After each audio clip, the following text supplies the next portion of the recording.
Good morning, everybody. Thank you for joining us for the Seed Transformation Program information session. We have about an hour together today. I have some folks here in the room helping me, so if you have technical issues, you can send a note in the chat function. Before we get started, I'd like to go over a couple of housekeeping items. The first is that I'd like you to keep your microphone muted. So this prevents us from having a lot of echo in the room and on the sound. The second thing is I'd like you to turn off your video. This helps ensure that we have adequate bandwidth for this call for everyone who's participating. And I see a number of you are still on your video. So please, if you look at the bottom of your Zoom chat window, you'll see a function and an ability to turn off your video. So I please ask you to do that now. Thank you. So going back to our agenda, my name is Darius Teeter, and I'm the Executive Director of the SEED program here at the Stanford Graduate School of Business.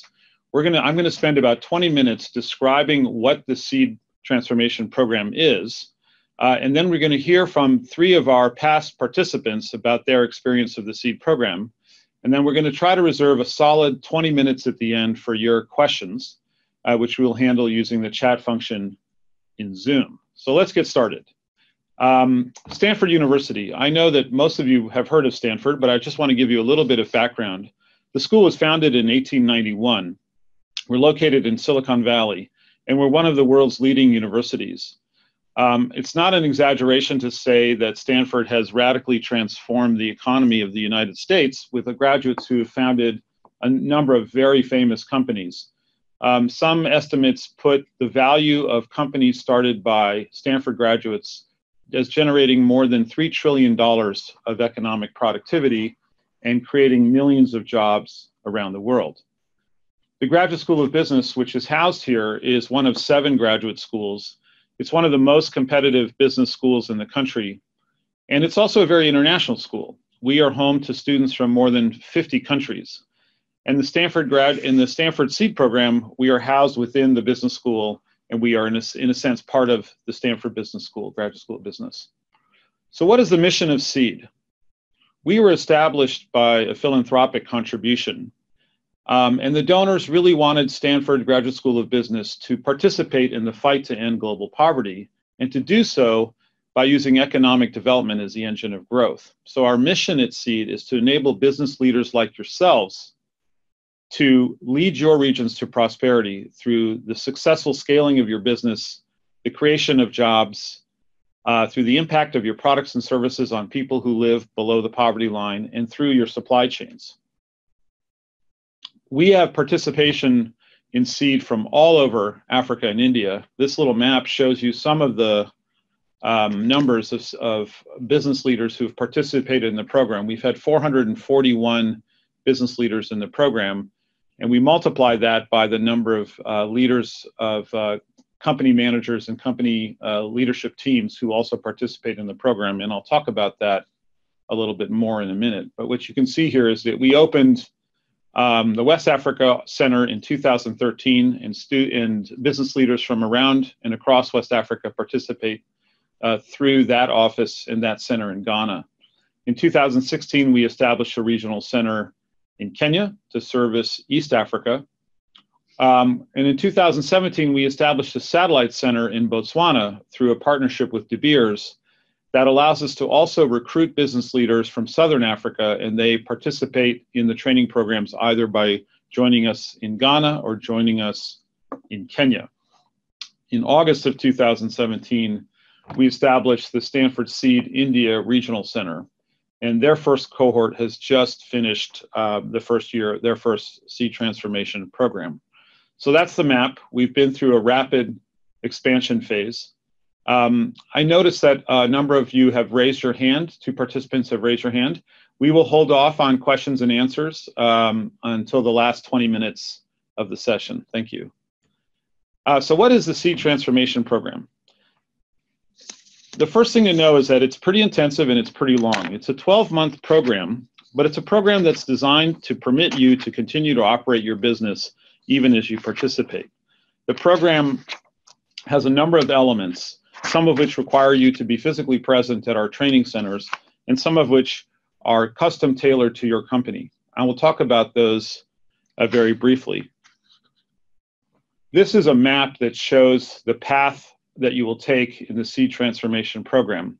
You don't have to understand every bit of this now because I'm going to go through it step by step, and then we're going to come back to the graphic. But the key thing to take away here is that there are many elements to the program, some of which take place at seed facilities, most of which take place at your company or in your country.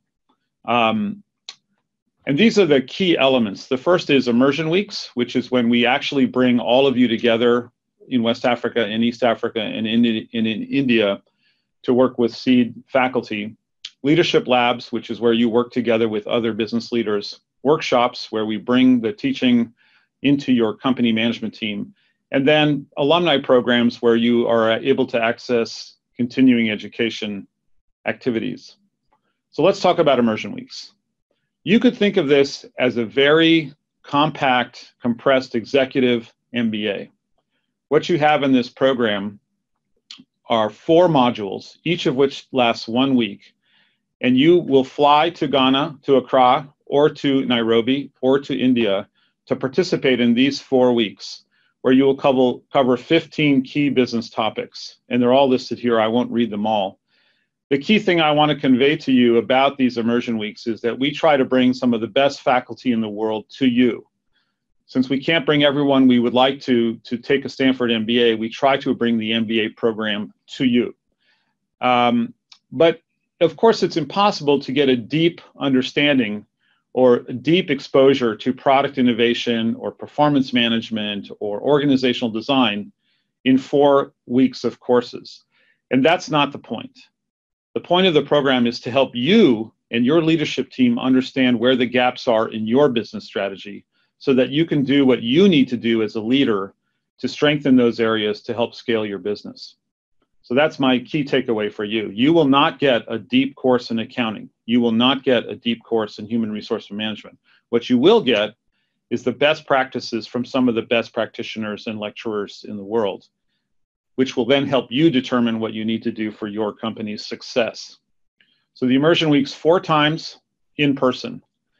In company workshops, I think this is one of the most crucial differentiators of the Stanford Seed program relative to other business accelerator programs.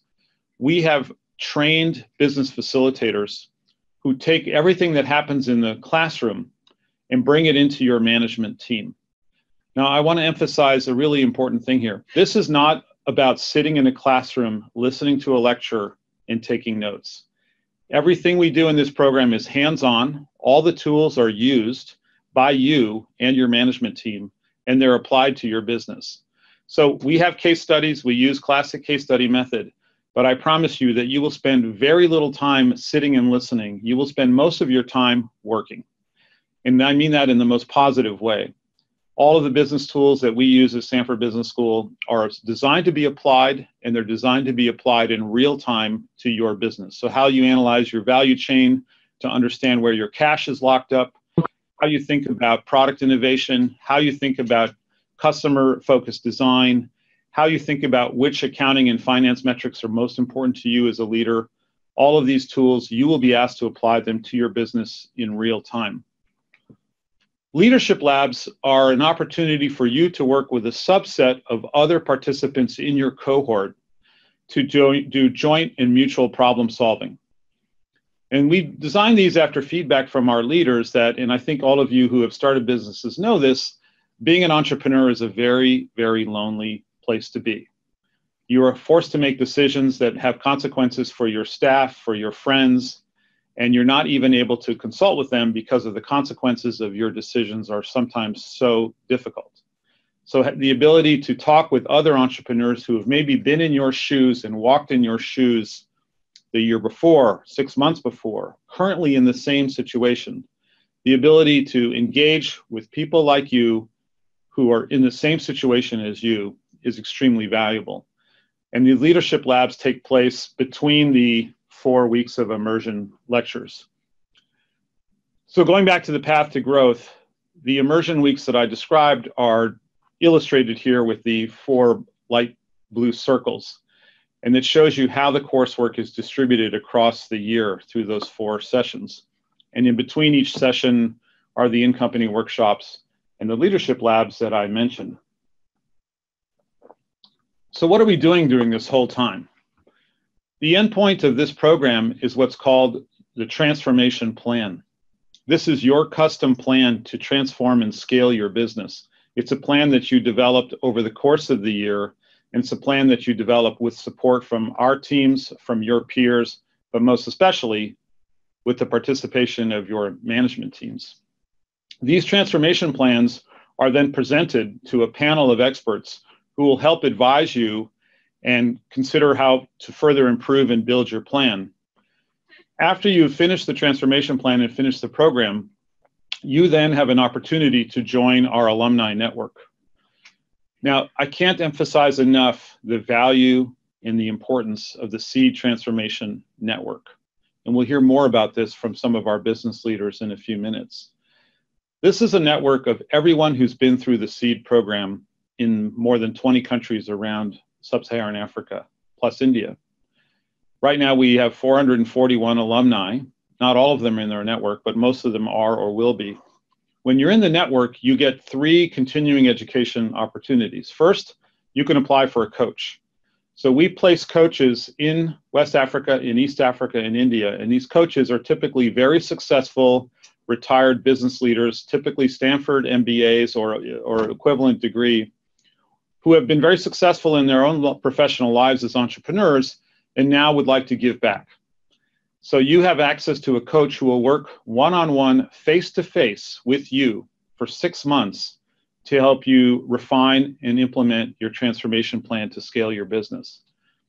When you're in the alumni network, you can also apply for pro bono, free consulting services.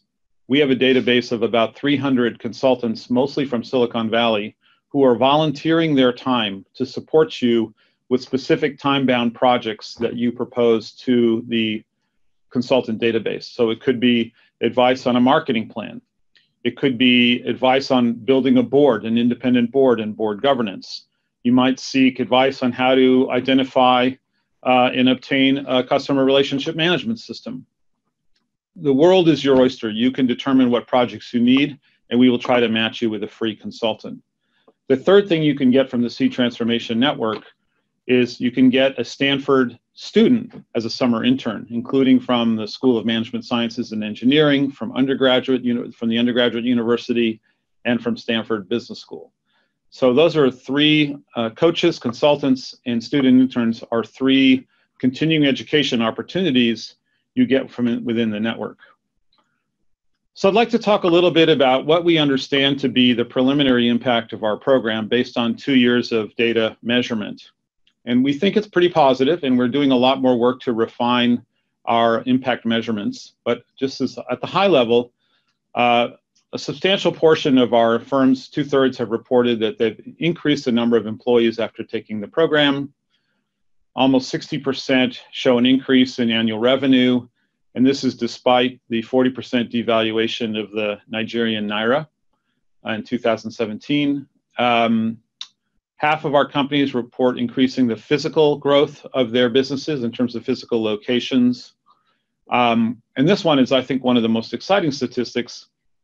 Even though our alumni network is young, almost 60% of all participants in the network have started doing business with each other. And think about that as you think about how you could scale your business to other countries in your region and the advantage of having close personal, professional friends to help you do that. So who can apply? The most important thing for you to know is that we are only able to work with the CEOs, founders, decision makers of for-profit companies. So this means that you are actually the person with the final word in your company. It's very important that you understand that as an applicant, this is the level of authority we expect from you in the program. Any sector is eligible with a few exceptions: alcohol, tobacco, firearms, and products that generally considered to do harm. Those sectors are not eligible. We are interested in applications from companies with positive revenue between $150,000 as an absolute minimum up to $15 million US. This gives us a very interesting and diverse portfolio of applicants in our program. It's sort of And those of you with newer businesses and earlier stage can learn a lot from the larger business leaders. The application deadline is basically 1 month from tomorrow. The program fee is $5,000, and I know that may sound a bit high to some of you, but I want to highlight the fact that this is the most high-touch business accelerator program in the world. You will get more face-to-face, hands-on time with Stanford staff and Stanford faculty and other faculty from around the world than you will get in any other program. And the cost to us is much, much higher. So it's a heavily subsidized program. You, as a successful applicant to the program, are responsible for travel and lodging during our 4 immersion weeks. So now I would like to turn it over to Winnie, who's in East Africa Cohort 3, and she runs a construction and manufacturing business in Kenya. And I just want to remind everyone that there will be a question and answer session for the last 20 minutes, or maybe even a bit more if we can save some time. So you will have a chance to ask your questions. Winnie, are you there? You'll have to unmute yourself if you haven't done that yet.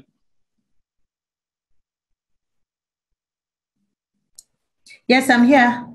Hi, Winnie. So hi, how are you? I'd like you to start out by introducing yourself and your company, and then maybe you could start off by also speaking a little bit about what attracted you to the program and why you applied. Well, thank you for this opportunity. My name is Winnie Ngumi. I run a building and construction company in Kenya. We are 16 years old. Our business started in 2002, and we are providers of building solutions with a bias to structural, steel, and roofing products. When I heard of the program, what really attracted me to it was the ability to, one, network with my peers, spend some time with business leaders that will also add value to what I already know, and also to develop the ability to critically look at my business from outside. And because our business is currently undergoing some strategic change, to be able to also get knowledge on how to adapt and get my team involved. So it was a lot of things, and mainly because we are actually going through a transformation. Yes, thank you. Thanks, Winnie. Could you say a little bit more about the transformation that you are facing with your business, the business challenges that you were trying to address through the SEED program? Our business has been mainly a distribution company. We have been distributing roofing products for the last 16 years. We have been doing minimal manufacturing value addition. About 15% of our revenue comes from manufacturing. However, we are now changing that, and we are investing in a large factory and changing our revenue to structure such that we'll have about 50% coming from manufacturing. So we are actually moving from distribution to manufacturing. This, of course, poses a couple of challenges: human resource, how to get the right people, how to understand the processes that we'll need to invest in, what to do, how to develop new partners, new value chains. So all these were the challenges that we were facing, and that is really, really why I needed to do the Stanford program. Yeah. Thank you very much. And also, if you could say just a little bit more, how many employees do you have in your business? We are now 60. We intend to commission our factory by end of July, so we'll have to hire another about 40. We'll be having about 100 about 100 total permanent employees. So there's quite a bit of changes that are happening right now. It's an exciting time. And could you do you have a mission or vision statement for your company that describes the future that you hope to build? Yes, so we did have what we thought were vision and mission statements that were at that time we thought were relevant, but during our first immersion week, I'm happy to report that I was quickly able to understand the mission of our business better. I mean, I've really struggled to to express the mission of our business. But during Immersion 1, I had an opportunity to actually engage and look at, reevaluate the vision and be able to define it better, so that I'm able to explain it to my team. So it's been very, very valuable to us, and we are currently also reviewing our vision and mission statements. Thanks, Winnie. Any other reflections about your entrance into the program, what your expectations were versus what you found? Oh, yes. I can talk about the leadership labs. I am lucky to find myself in a fantastic group. We have had fantastic sessions with my peers. We have leaders from Kenya and Tanzania in our group, across the business areas. So it has been a fantastic learning process. It's like a business therapy. You're able to talk openly and get feedback, and also this is very confidential. The other thing that has had an impact on our team is the workshops. I can say that my team has become very open. They have engaged with the process.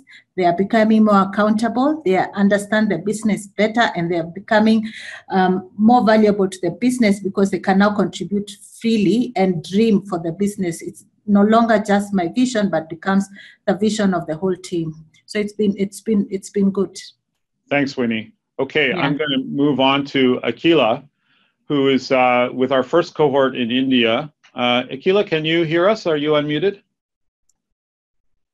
Hi, Darius. Yes, I could hear you now.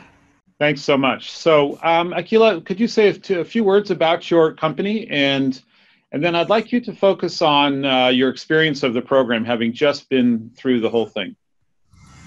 Okay. Hi, everyone. So I'm Akila Anantaraman. I'm part of cohort 1 from India. I'm actually a third-generation entrepreneur. So I've been with the family business for about 10 years. But 3 years ago, I decided to start up on my own, and I founded my own company 3 years ago. We're basically in the construction space. So we are design and build construction contractors who do residential and commercial buildings. About the program, about my experience during the program. So one of the things for me was, as entrepreneurs, we want to do a lot of things. So, we want to achieve a lot of things. So there is a lot of flair in the program in terms of visions and dreams that we start out with in the beginning of the program. And then there are numerous frameworks across the program that convert these visions and make us focus and convert them into actionable items or operating plans. So that would be my experience. So currently we are in the process of doing our transformation plans. And all of the ideas and dreams that we started out with, we are actually converting them to specific items right now. One of my main gains from the program is how structured the program is. So if you follow the steps of the program, you are bound to gain from the program, is my learning. For the leadership team as well, they've got a lot of value in terms of, so when the workshops people come in, our facilitators come into our companies, there is a buy-in which comes in terms of, we have an older management team. So there's a growth mindset buy-in that happened in our organization, which was a big, big gain for me as a leader. That's interesting. I mean, it underscores that entrepreneurship, both for the leader and for the leader's team, is as much a mindset as it is a skill set. Yes. And could you speak to of the 14 or 15 modules? I mean, what I think people on the call will have noticed is that it's a very wide range of topics that we try to cover in a very short period of time, and different people will find different value in those modules. Could you speak a little bit about which of the modules you found most valuable? So one of the modules that I found most valuable is leadership succession. So you have to build your organization or build your company to live beyond you. And that is one of the things that we don't normally think about as business leaders day to day. So this program not only makes us think about day-to-day operating and actionable items, but it also allows us to build our organizations and processes such that our organizations sustain beyond us. Mm-hmm. And could you also, Akila, speak a little bit to what the in-company workshops, how they work, what they comprise, and how it worked in your company? Just to help us understand, help people on the call understand what is an in-company workshop. Yeah, sure. So the in-company workshop, basically we finish the 1 week immersion week where we learn 3 or 4 different topics. And then the in-company workshop is where facilitators come in to our organizations and they, impart this knowledge to our team. So the workshop is a lot of hard work. So we have to complete pre-work for the workshop based on our learnings, based on where our company is, and then there is a learning that is imparted to the team, number one, and there is work that is done during the workshop, and then we have post work where we conclude discussions that have been had in the workshop. So one of the big gains during the workshop for us as an organization is the leadership team. People open up. They not only talk about their own dreams and visions. We found out a lot of things that we didn't know about our management team during these workshops, which was eye-opening for us as leaders in the organization. So that is a huge, huge gain. And there is a culture of openness that is set going forward from the workshop, which is what the change happened. So we openly talk about visions, dreams, deadlines. There's a culture of openness that has happened in the past 1 year. That's one of the changes that has happened because of the workshops in our organization. Thank you so much for that. I've heard more than once from management teams saying, I always knew that our leader had a vision, but we never knew what the vision was. To one of our entrepreneurs was here, Juma, from a construction company in Tanzania. And he said that now even the coffee man, the guy who makes coffee in the office, knows what the strategy is of his business. And for that, he feels like that's a key measure of his success. Akila, thank you so much. I'm going to move now to Afolabi, who's in Nigeria. And I'm going to ask Afolabi to introduce himself and his business, but to talk a little bit more about what the Alumni Network is and what it does in Nigeria and what it means for him. Afolabi, please. You're maybe muted.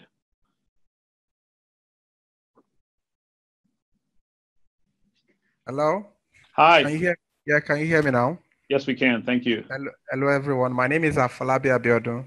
I'm the CEO of SB Telecoms and Devices, and one of our products is called TAMS, a time management focused HR application, currently used by over 1,600 organizations in Nigeria, Ghana, and Republic of Guinea. I came on the Stanford Seed program at a time that my company was undergoing some changes. And what attracted me to the program, of course, is the fact that it is a program that focuses on organizations with scaling potentials at the verge of moving from the stage you are and you want to scale and expand beyond where you are. So the scaling is what attracted me to the program, and when I joined the Stanford Seed program, the TAMS application, which is the lead product of SB Telecoms today, we had just about 160 organizations, and we're struggling to support and expand the features of the application. So coming on the Stanford Seed program was a major game changer for us. It expanded my thinking beyond what I thought the TAMS application can be. So if you look at the name of TAMS application, Time Attendance Management Solution, when we started, we were focused on just time management, but the Stanford Seed program actually gave us the opportunity to see things more from a customer's point of view, understanding that what our customer wants is actually beyond time management. Yes, a time management focused human resource application, but there are other things that they needed, on the platform that we also can develop and achieve for them. So it was a major eye opener, and one of the most important things for me, and I like the fact that I'm talking about networking, is a network opportunity the Stanford Seed comes with. At the beginning, you were talking about how the fact that the program is subsidized. I really wish it's something we can put a value to. But I think the value of the program, it's more than it's worth more than times 100 of the 5,000 you are charging. today. So if you come from the network standpoint, on the program today, using the Nigerian network as an example, we have close to about 60 active network members. Now, for me as an individual, for every network member, I'm also connected to all their own network.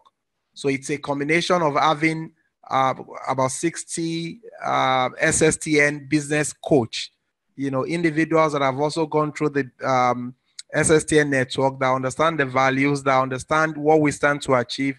So we have a group, for instance, that we call our tactical workshop group on WhatsApp. You have a business challenge, you are throwing it up, and instantly you have someone that is solving that problem for you immediately. I remember when I was going to launch my productivity summit, the first set of speakers I had on the program was actually from the network. The keynote speaker that I have on the program that came from Abuja, it was, a colleague on the network that introduced, and all the things happen, without any cost attached to it. So that's how powerful the network, can be. Part of what the network has also become for us is now that we have it as a kind of a pressure group, a voice. Recently, we had a challenge with the Standard Organization of Nigeria. They were going to introduce a particular levy. But with the effort from the network as a group, with the leadership of the president, we got that particular levy to be, put on hold. A lot of people didn't understand in Nigeria why that levy did not go as expected. But it was because of we have SSTM members that was fully engaged, worked with the driver of the policy until it was placed on hold. So that's how powerful it can be. You have a force you can reach to, people with different background. If I have issues on customs now, I know who to talk to, who can actually guide me or possibly refer me to someone I can talk to that would resolve issues for me. That's the power of the network, and part of what I hope we also can achieve, the West African network, the East African network, the South African network, we also can have access to the same network, because tomorrow I'm sure I would need some sort of support from Indian. Recently, I was talking to someone that I'm looking at outsourcing my application development team to Indian, because I know I can get it cheaper from there. I'm sure going through the network would, one, confirm to me who I can talk to, on that region to get the right value. So that network is powerful for me. One of the most important thing, value that the Stanford Seed program, comes with. Thanks, Afolabi. That's great. I'm also excited to, and this will not be useful for new applicants, but it's an indicator of how much we believe in the network. In September of this year, we will have a global network summit in Nairobi, where we will bring together alumni from all over Africa plus India. And we want to make that a fairly regular event going forward. The other thing we're going to do is we're trying to launch a social media platform, so that I think WhatsApp is very useful in the context of the Nigeria network chapter. We're trying to come up with a platform that will be useful for a global network communications, including problem solving at a global scale. So we're very excited about that coming summit. And because we take 180 new business leaders and companies now every year, that network will be growing extremely rapidly. Afolabi, again, thanks so much. I'm going to turn it over now to questions. The way to submit a question is to write it in the chat function to Amy, who's hosting our call. And we can see your questions on the screen here in the room. So if you look down at the Zoom menu bar, there is a chat bubble, and you can click on that and submit your questions. And we are standing by.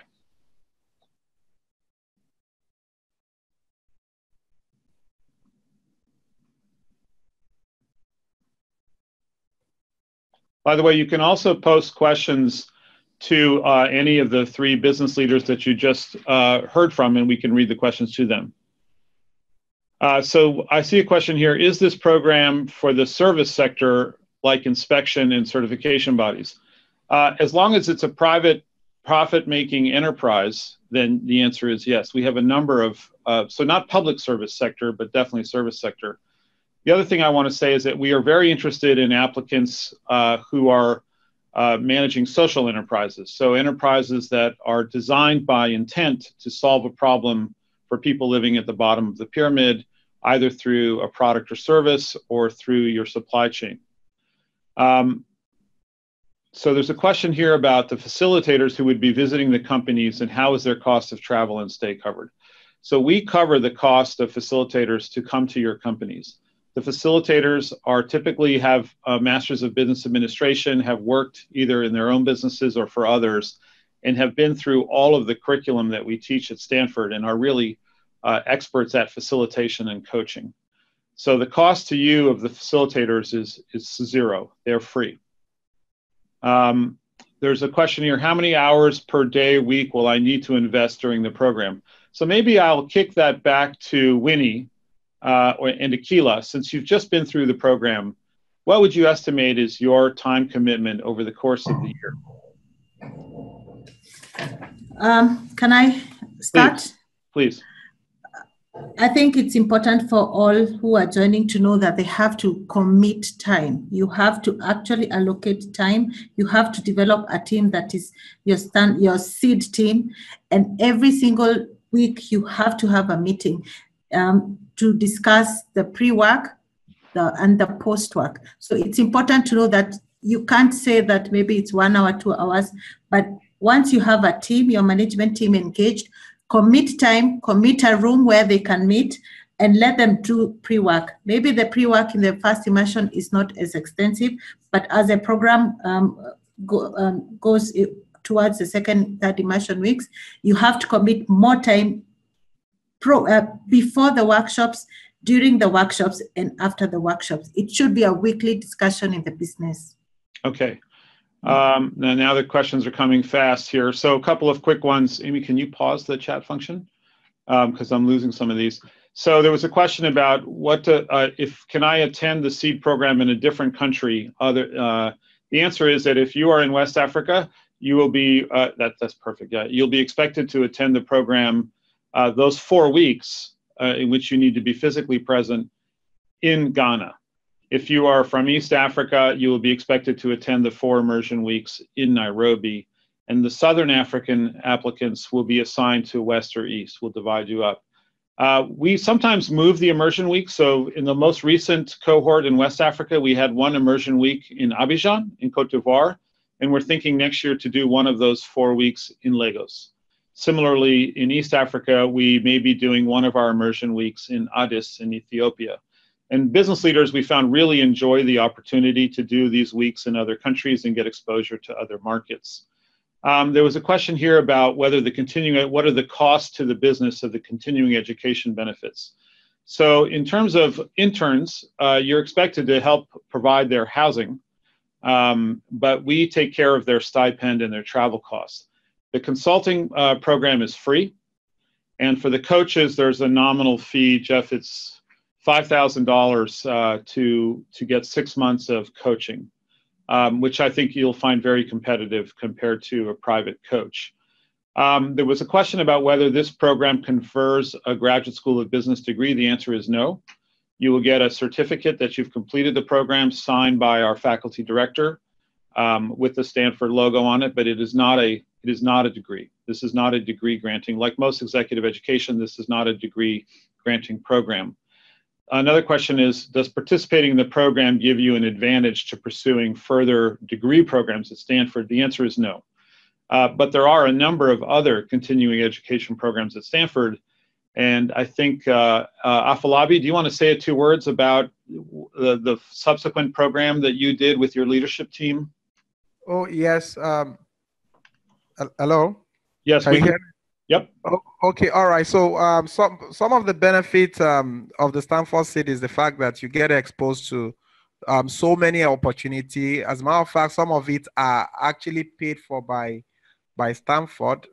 I mean, I was one of the lucky few that was selected for a management scholarship that was partly funded by Stanford and the lead faculty of the Graduate School of Business.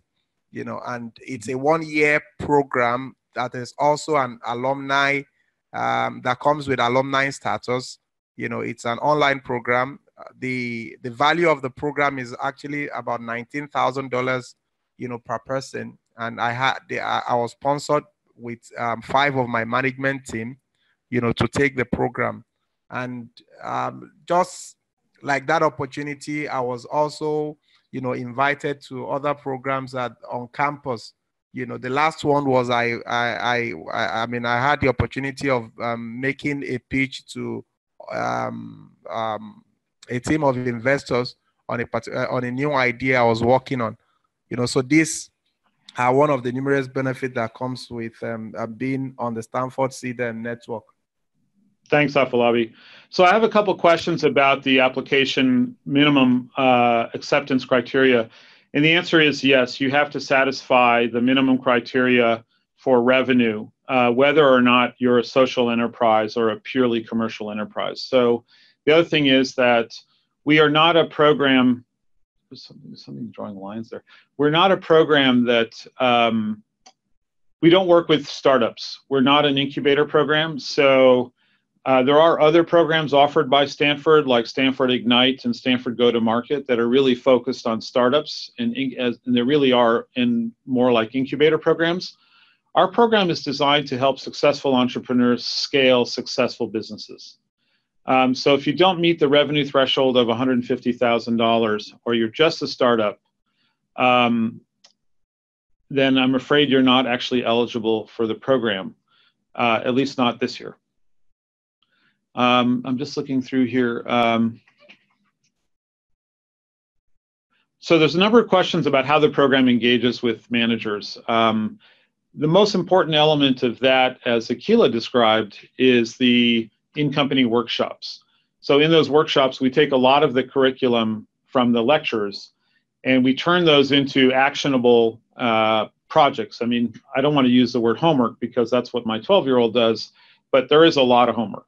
And these are things like applying business modeling canvases to your own business, rethinking your mission and your vision, thinking about your business governance, what kind of board structure you want to have. But probably the most important stuff is reviewing and revisiting your value proposition, who your customers are, how you want to reach them emotionally, your competitive landscape. These are all programs and exercises that you will do with your management team with facilitation. I'm looking here to see what other questions we have.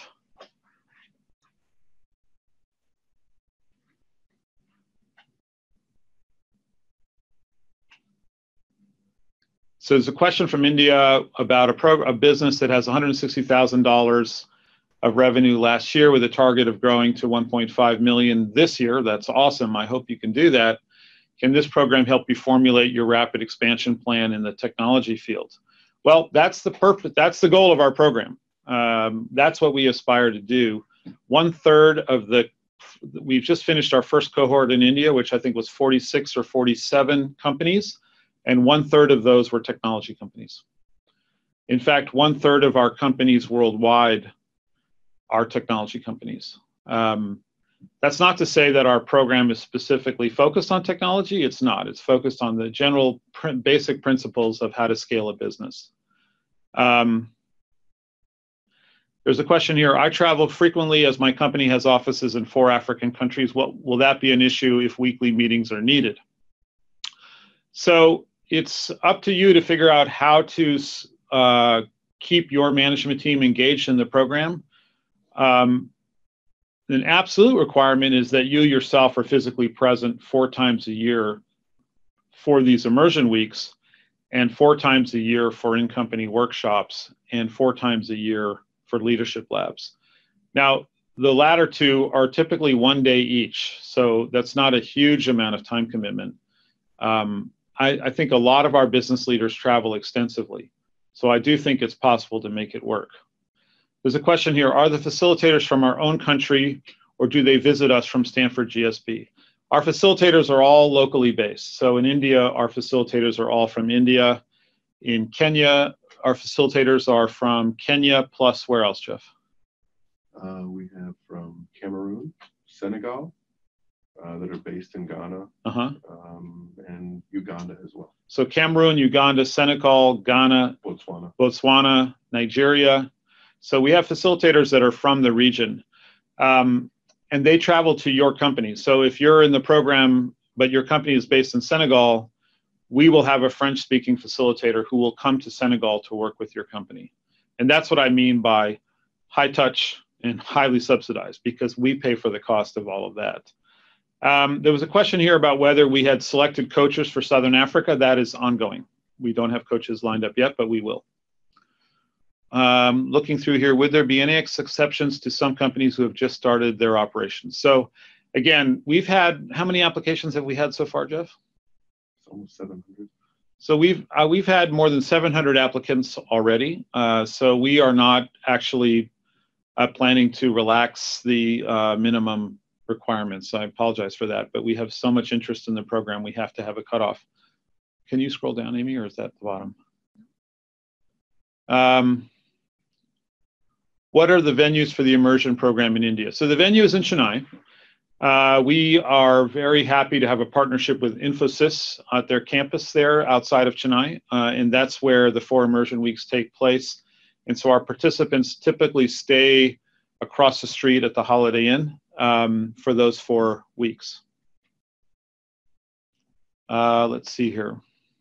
Payment terms and scholarships. Oh yeah, there was a question about whether there's any type of financial aid. We do provide some scholarships for companies that demonstrate need, and that's to help cover the costs of actually flying to our training center for the immersion week. So it's on a case-by-case basis after you've been accepted to the program. There's no guarantee of a scholarship.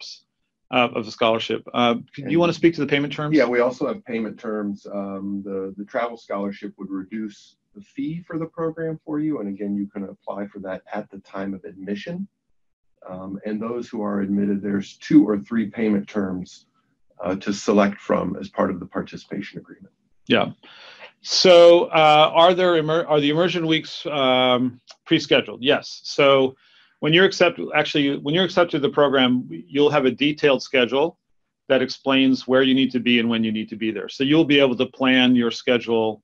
We will finalize selection by end of August, Jeff.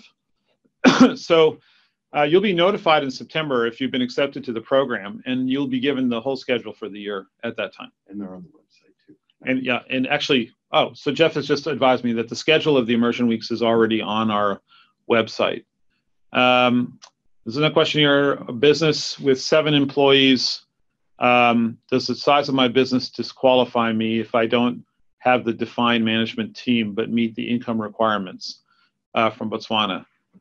You know, I would encourage you to go ahead and apply if you already meet the income requirements, and we will take a look. I can't make a promise though. Let's see, is the program meant for the African subcontinent, India? Yes, that is exactly who the program is meant for. Apart from the 4-week immersion program, does the program also offer online courses in the rest of the weeks?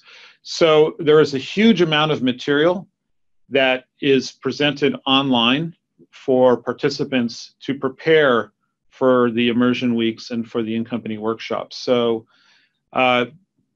I would say 20 to 30 hours of material online. This includes case studies and study guides through our online learning platform, which is Canvas. So there's plenty of online material. It's not video lectures typically, although we do have some of our immersion week lectures are done through synchronous video. And that's typically because we have some sort of logistical problem in getting specific faculty to a specific location. So sometimes we are doing the immersion week lecture pieces online. What is the final selection criteria post meeting the requirements? So once you've met the requirements on the website, our team is doing a second screening. So the first screening is automated. The second screening is done by our team, which will then prepare a long list. And then the next step will be a video conference or telephone interview. And then the next step is we hope to actually do a physical visit to your company. How and when do I know that I've been selected for the program? By October at the latest. October at the very latest. I anticipate September. September. How do we resolve if there are 4 joint decision makers in a company? Great question. On an exceptional basis, we will take 2 business leaders from the same company, presuming that they are co-founders. We are not able to provide 4 slots in the program because every slot we provide is a slot that we cannot provide to another company. So in the application, what you will see is there's a checkbox where you say whether you're the sole decision maker or not. And if you're not the sole decision maker, you can enter the name of a second person from your company that you would like to be included in your application. And they will also pay, if your company is accepted into the program, they will also pay a fee, but it's a smaller fee. Southern Africa is a question too about the immersion weeks and how that works, and coaches as well. Yeah, so if you are applying from Botswana, Namibia, Southern Africa, DRC, we are going to try to accept 20 companies from those countries, and we'll split 10 of those companies will go to the immersion weeks in Nairobi, and 10 of those companies will go to the immersion weeks in Ghana. Jeff, do you want to, is there any specifics about how we're making that split? Yeah, on the application, companies applying from Southern Africa have an opportunity to select which they would prefer to go to. So you can reflect East Africa, West Africa, or either.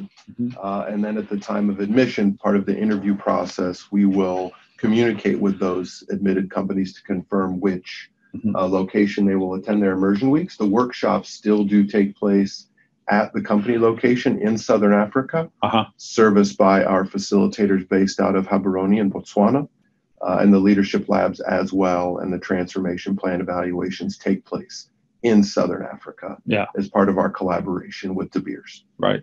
So that's the good news is most of what's happening for the Southern Africa companies is happening in Southern Africa. How many applicants will you accept from Nigeria? We don't actually have country targets. We base it on the quality of the applicants. So in some years, Nigeria has had the most participants from West Africa. In other years, it's been Ghana.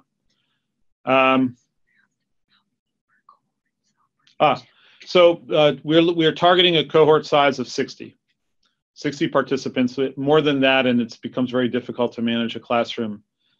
So how many participants in the West Africa cohort? It'll be 60 in 2019. There's a question here. I have a partner based in the USA and make decisions after consulting with him. So the key point here is that your company needs to be at least 51% locally owned. So if the foreign partner owns more than half the company, then unfortunately your company is not qualified for the program. How small a fee is it for the second person? I believe it's $2,500 for the second person. Is that right, Jeff? It's at this point a quarter, so it's $1,250. Sorry, my mistake. $1,250 for the second participant. But as I mentioned, it's an exception. It's only if we have space in the cohort for a second participant will we take a second participant. How many applicants from India and how many of them will be selected for the program? Well, we still have a month to go, and what we've observed in the past is that 80% of our applications come in the last week. So I don't know. I expect it will be high. Many questions around alumni status. Yeah, so I see a bunch of questions here. I should be careful when I use the word alumni. Alumni implies that you have a degree from Stanford and that you can put that on your resume. This is not a degree granting program. This is a certificate granting program, like a lot of other executive education programs from Stanford and other universities. So you are not actually a Stanford Graduate School of Business alumni after taking this program. I wish you could be, but that's a 2-year full-time program that costs about $200,000. I see someone here that have already submitted an application. That's fantastic. We're reviewing them in real time now. How much does it take to apply for Stanford Ignite, and when and where are the fees and programs? I would like to apply as one of my startups.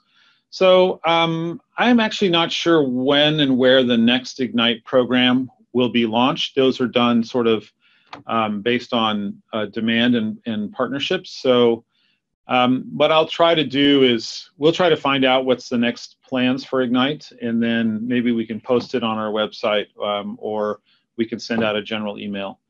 What is the average revenue at headcount numbers among your participants typically? So it ranges very widely. I mean, in our India cohort 1, we had 6 companies with revenues below $400,000, and all the rest were above, and some were substantially higher. And so it varies widely.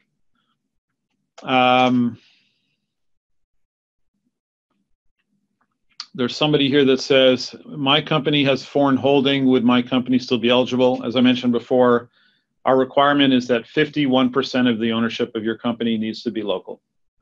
If you're a multinational company with a majority foreign ownership stake, we assume that you don't need a highly subsidized management program.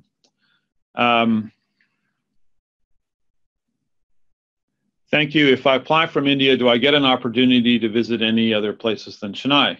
So again, it's only 4 weeks of immersion that are in Chennai.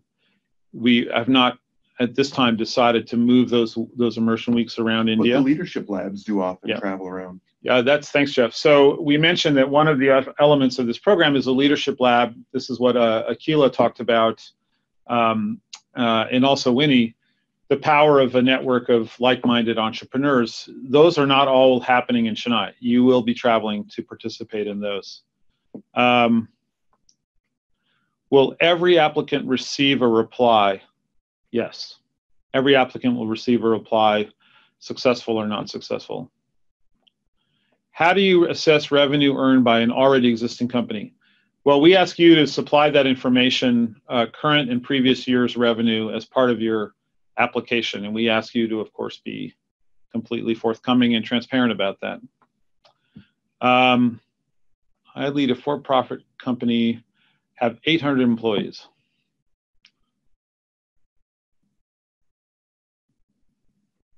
So I think your question is for the India company where you worked in Oman. The question is, do you qualify if you're not the owner founder? You qualify if you're the key decision maker for your operation. It sounds, if you have 800 employees in multinational operation, this program may not be the right one for you. I think you need to assess whether your business has already scaled to the point where if you wanted to do a program like this, you would do a full executive MBA or an MBA. If I'm on the board for 2 companies, do I have to choose one to be a part of the program, or can I avail the resources for both companies? So there's a difference between being on the board of a company and managing a company. So my question to you is, are you also the CEO or the managing director of a company, or are you just sitting on boards? Because there's a difference in terms of your day-to-day management of the company. Can I obtain a recording? I'm still having an audio problem. We will post a recording on the website. Okay, the good news is we will post a recording on our website, and I apologize for the audio problem. Faculty conducting Stanford or others? Okay, so it's a mix. We try to have 1 or 2 Stanford tenured faculty professors at each of the immersion weeks, but we have also found that for certain topics, it's actually much more helpful to have local university faculty or even practitioners and experts. And I'm speaking here specifically about topics like business ethics and human resources, where labor laws and human resource practices and cultural practices are very context specific. So we mix it up. We also have some regional lecturers from Southern Africa. So it's not guaranteed 100% Stanford faculty, it's a mix. There's also a question about if you have 2 companies, do you have to pick one company? Yeah, I just mentioned that. This is the gentleman who's on the board of 2 companies. Yeah. Yeah, so what's more important to me is whether you're only on the board or whether you're actually managing one of those 2. Because we're interested in people who are actually managing a company. But if you're managing both of those companies, then I see no reason why you couldn't be working on both of those companies' issues. But that would mean that you were actually the CEO or the managing director of both of them, as opposed to a board member. And you would have to submit a separate application for each company because we're looking at the company specifically. Thanks. So Jeff just reminded me of something really important. if you're actually a CEO of two companies and you want to be working on both, we'd like to hear about what both of those companies are. Is there a group of alumni maintained for all STP past? I think a list of everyone who's gone through the program, maybe? Yeah. So we will be putting out an alumni directory this year. Joining the alumni network is optional, and it does come with some conditions. So we do an annual C transformation questionnaire, which is our way of gathering data on impact. To be a member of the network, you have to fill in the annual questionnaire. So it's strictly voluntary, and not everyone has joined the network. Would this program be of value to an MBA degree holder? So we have a number of participants in our program who have MBAs. I want to emphasize that you will not get, this will not be a second MBA. It's very different. I mean, this is much more applied. We have, I think, I would say maybe a quarter to a third of our cohort participants in India have MBAs, and they seem to have found value in the program. But I think you should think long and hard about that, because it won't be more, the content will not be theoretically more challenging than what you've already done in an MBA program. The difference is that it will be applied. It will be applied to your company.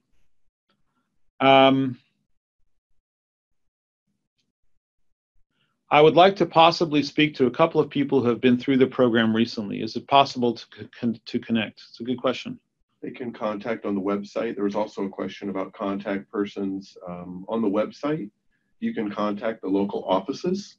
Okay. Via Seed East Africa, Seed West Africa, Seed India, Seed Southern Africa, and the contact person at the office will respond to your query, and they'll try to connect you with a past participant or respond to your questions about the program in that region specifically. So they would be going through Wangoi, Eli, Changu, or Mohan. Okay. So in case you didn't hear that, we have on our teams in our regional offices, we have network coordinators, and you can find their contact information on our website, and you can ask to be connected to past participants, and we will also make sure that they know that those emails might be coming in. We have 4 full-time employees. The rest are part-time. Do we qualify? Not sure. We are looking for management teams of at least 3 people. I don't know what your business is, but if you meet the revenue requirement, we can certainly take a look. So I see that we are out of time. I just want to say again, thank you to Afolabi, to Akila, and to Winnie for sharing your experience in the program and for taking the time. And for all of you who called in, I want to thank you for your many interesting questions. If you've submitted an application, I wish you best of luck, and we will give it a good look. If you haven't submitted an application yet, you have a month, and we really hope to hear from you. Thank you again. Thanks very much.